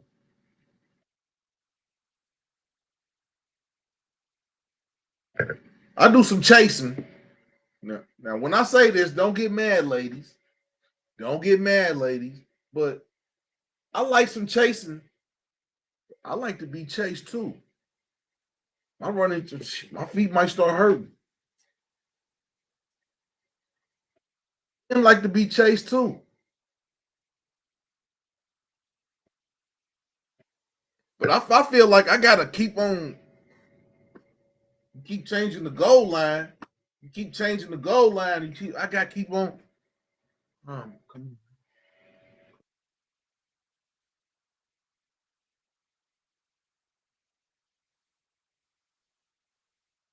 But yeah, find you somebody that you compatible with, that you can talk to, that you know the energy is good. Don't always have to be words. It can just be looks and gestures. Comfort. Ladies, men look for comfort. They look for a safe place. And a whole lot of y'all women are not providing safe places. Now, the woman I met, she's totally different. She's not a typical Midwest woman. She's not. She's soft. She's feminine. She's what a man wants. Among things. But that's for me to know. But when you meet somebody and you know it, put your energy into it. I was talking to her about this, us as men. This is a big thing about men don't approach. And I'm saying this, and I'm one of those men who say I haven't been approaching women. Y'all know on this, I say I don't approach women. I go out, I want to have fun. I'm drinking. I don't want to. I don't want nothing. But when I saw her, it was different. I had to walk. It was a table full of women. I had to be like, "Can I come sit with y'all? I don't got nowhere to sit. Can I sit with y'all?" And it was 3 women, but I went, brothers. It's 3 women sitting at a table. Go to the woman that you want to talk to and ask her, "Can you sit down?" And then say to the other women, "Is it okay?" They all said okay. I sat down with them. We had a nice conversation. But like I told her, I said, I'm pleasant with all of y'all, but I sat here for you. So, and then I was just so transfixed the way she was talking to me.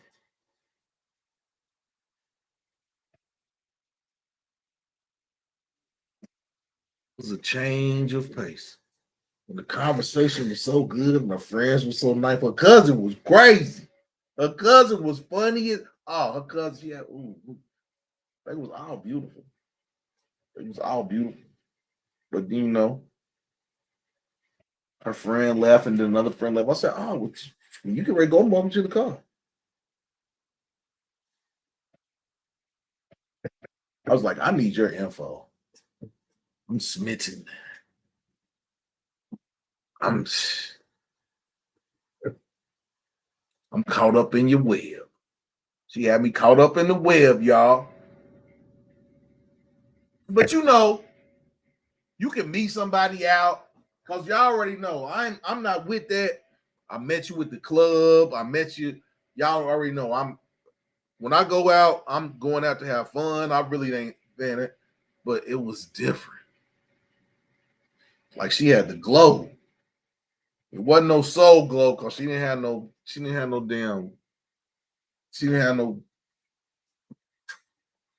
Jerry curl, but it was a glow. She had a glow. I was caught up in it. She looked at, she's like, "Why you keep looking at me?" And I was like, "Shit, I can't stop looking at you. Stop looking at her." I was like, "We're going out tomorrow." She said, "Oh, for real?" I said, "Yeah."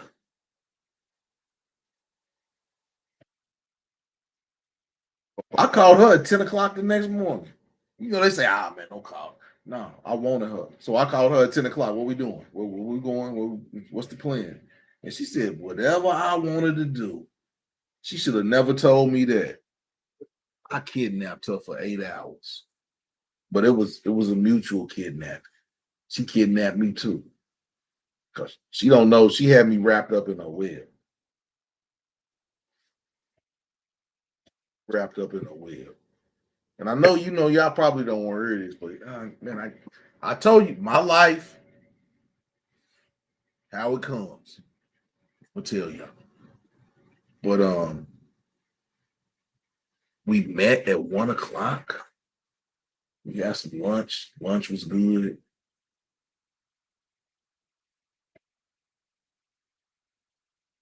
To chill out till the sun went down a little bit. It was like, 1 o'clock. We met at the park. We met at a mutual, I want her to be comfortable. So we met at a park and, we talked for a couple minutes. And she's like, I'm going to ride with you. Man, park your car. Get in here. Kick your feet. Well, don't kick your feet up on my dashboard, but relax. So we was riding around talking. Decided on something to eat.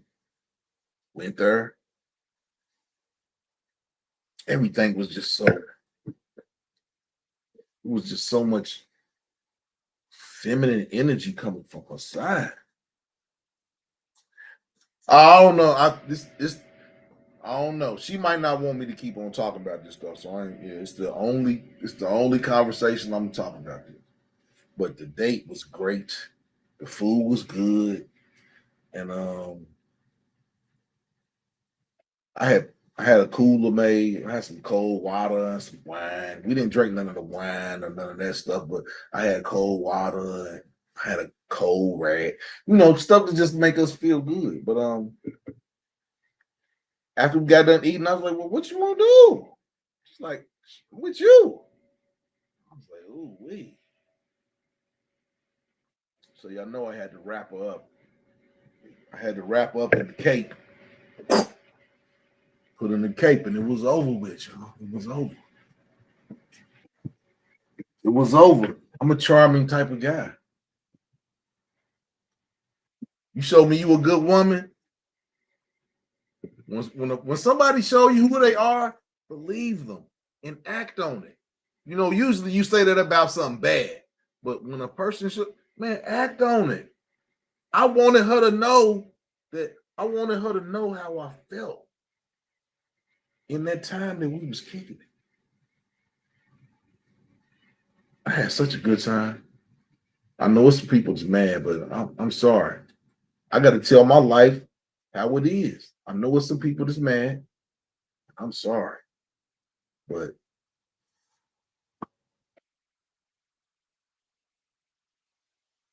you got to take life how it comes to me. Ain't no waiting. Ain't no do-overs. And when something presents itself to you, you got to act on it.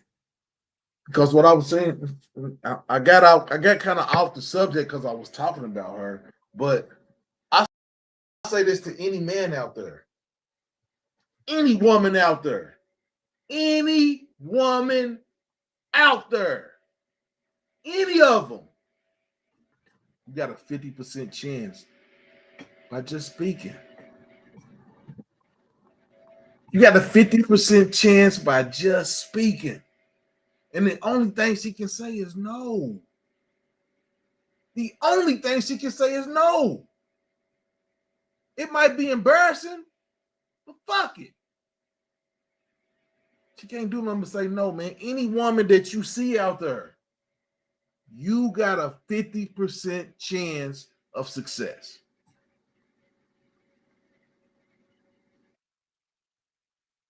Any woman out there, unless she's married. Any woman out there got a 50% chance of success rate. We didn't say 50% chance of a negative. You got a 50% chance of success. Any woman. When I walked up to that table, I didn't know what she was going to say. But I had watched her. And I told her this. When I walked up, I saw her. I know what I like. I know what I want. I know what I like. I watch. I just watch how she interacted with people. She was real nice, real feminine demeanor. Was stacked up. Yeah. But I watch. And when the opportune time presented itself, I took the chance. She could have said no. I'd have left. Because I go somewhere, I see one. If I go out, if I'm on that, I'm real picky. I see one woman. If I talk to that one woman and she don't say nothing, I don't say nothing. No, I'm not the dude. I'm not going to get dissed a whole bunch of times, and I'm not. I take my time. If I'm on that, usually I ain't on that, but if I'm on that, I'm real observant. Pick one person, say something to her. If it don't work out, shit, it didn't work out. My success rate is not 100.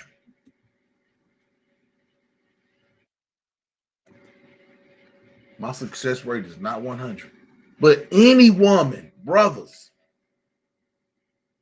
any woman out there that you approach, you got a 50% chance. I don't know how I don't know how other I don't know any other way to express that to you. That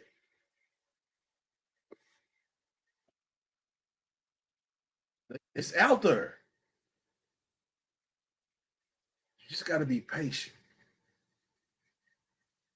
Ain't nothing wrong with dating and having fun and all that, but when you have a genuine connection with someone, it's so much better because it's not no fun out here. Don't get me wrong. There ain't no fun out here.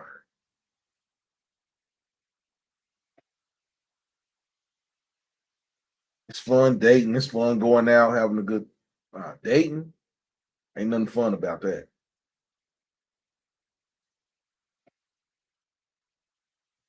Everything's transaction. We're coming up on 2 hours. I'm probably gonna go for another 15, 20 minutes. We're coming up on 2 hours. It's your boy Mass Appeal. Hit the like button. Share this video. Subscribe to the page. Come back. Join in the conversation. There are no wrong opinions on this page. We have adult conversations. This is adult conversations with Moss Appeal.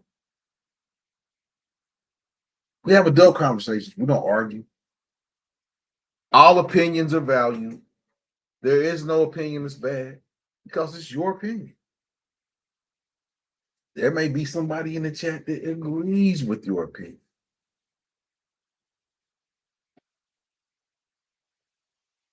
Back Thursday, we have another. I'm gonna have a topic, but like I said, I've been really busy with my other life away from YouTube. I've had a whole lot of stuff going on, and yeah, can't mess with the money. So, but I'm glad that I came on here tonight because I got to talk about my new phone. In front of all of y'all, man, I don't know what to say about that one. I know Tanner. I know my homeboy so fine Santana. I know he tripping like damn. He talked about it on the show. Talked about it on the show. But yeah, brothers, sisters too. But y'all already know I'm when I'm talking, I'm always talking for the benefit of all of us. And I'm white brothers, black brothers, Indian, all of us. We all is human. But if you see that woman that intrigues you, say something to her. Make sure you got some good cologne on. But say something to her. Get you some Valentino. Get you some Tom Ford.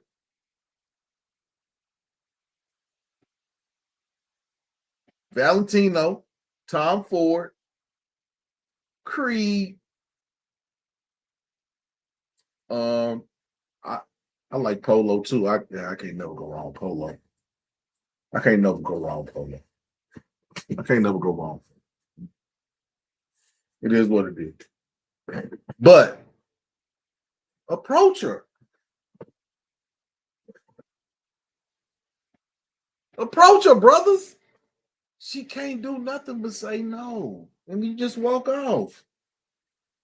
It's like a fight. You survive. You come back for another day. The next day you come back, you'll be better. Your skills will be improved. She can't do nothing but say no. And these women out here are starving. They starving for attention. They want a brother to feed into them because they want to feed into you. She can't do nothing but say no, brother. And if she say no, okay. It's 2 billion of y'all.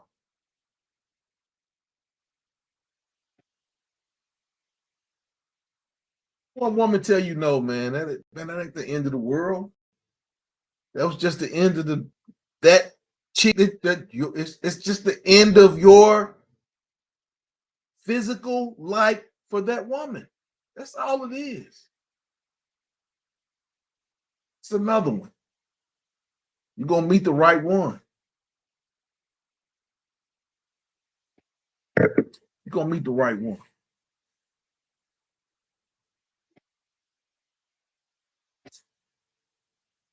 It's human nature.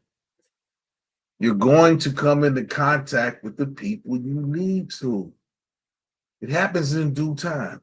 Everybody can't shine at the same time. Everybody can't shine at the same time.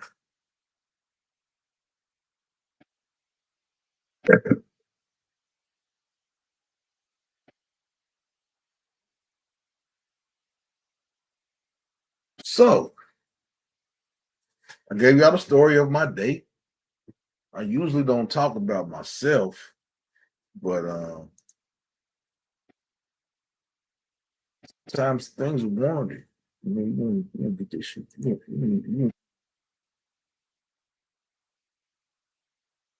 it's grown folks on this page. I got some people that said they want me to start a dating show. So I've been thinking about it. I'm coming up with ways. One of my homeboys that lives in Atlanta that I went to college with at Clark, I've been talking to him. I think I'm gonna try to put some stuff together. Because the thing about it is, if you over 40 and you single, don't nobody want to grow old. I know I don't want to grow old. So it's my duty to help y'all get with the right person. Y'all need to age, I have been supporting companies and hiring people for the last 15, 20 years. And a lot of the people that I hired at the company I was working at, they still work there. So I'm a good judge of character. If you're going to trust anybody that's going to hook you up with somebody, might as well trust me. But yeah, my new friend, I've been smiling ear to ear for a week. This is hurting a little bit. Face is hurting a little bit. Been smiling so much. But I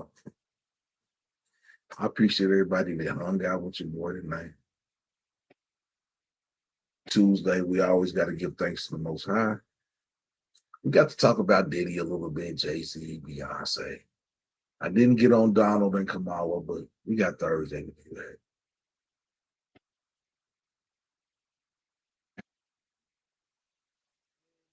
I see bigger and brighter things for the future. I always see that, but it's always good when you see somebody else, in that equation too. You don't see. Oh no, women, they funny. It'd be cool for a week. It'd be like it was all good just a week ago.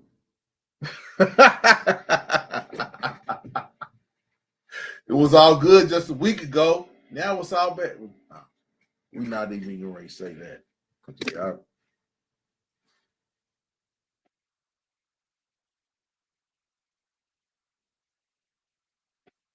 Great weekend. I meant, and I'm gonna blame that on her. I'm gonna talk to her about that too. I was so transfixed into the enjoyment that I was having with her.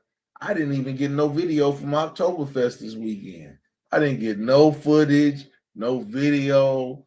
I was 100% transfixed on her.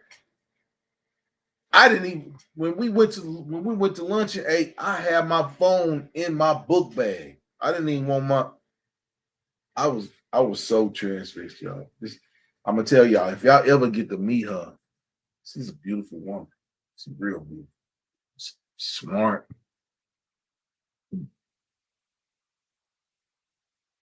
It's your boy Mass Appeal. I'm smiling. I see y'all Thursday. Woo!